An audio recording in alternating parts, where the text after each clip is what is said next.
Hi, it's Valerie, and today I'm going to be showing you how to create the perfect pouty look.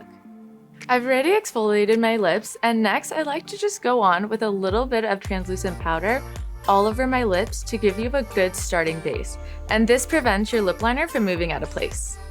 First, I'm going to go in with the KVOSS lip liner. I first like to start out on the edge of my lip and work my way towards the middle. I like to put just a little bit of extra lip liner in the middle of your bottom lip to almost give you that contour effect. It adds a shadow and makes your lip appear fuller. And then I also like to just add a little bit of contour on the sides of your lip. I never put lip liner in the middle of the lip, just on the sides.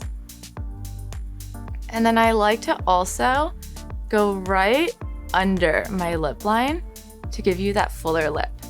And if you go over it, that's okay. We could just fix that later. And then I go to my top lip, and I always start at the bridge of my lip.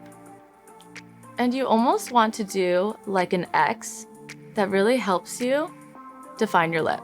And once again, I'm going above my lip line, not on top of it. And then I'm going to do the same thing like I did on my bottom lip. And I'm going to do a little bit of a contour by going just a little bit in on the sides, but not putting anything in the middle. And that really gives you an effect of a pouty lip. And then you're going to take a brush and you're just going to blend out those lines so they're not so harsh. And it's okay if you mess up. I went a little too far. You could just take your powder puff and blend those out. It's just makeup. We can always fix it. Then next I'm going to go in with the Rachel Couture Lip Duo. This is double-sided. It has a champagne gloss on one side and then a clear gloss on the other.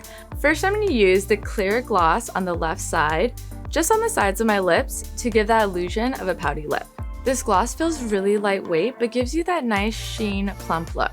And for the final step, I'm going to go in with the champagne lip gloss, and I'm just going to put it on the center part. And this is going to help the illusion of fuller lips. And just right underneath the bridge of your lip. And I don't like to rub my lips too hard together, just a little. It's a quick and easy way to get the perfect pouty look, which is lip liner and gloss. If you want more tutorials like this, please like, comment, and subscribe to IPSY's channels. Bye!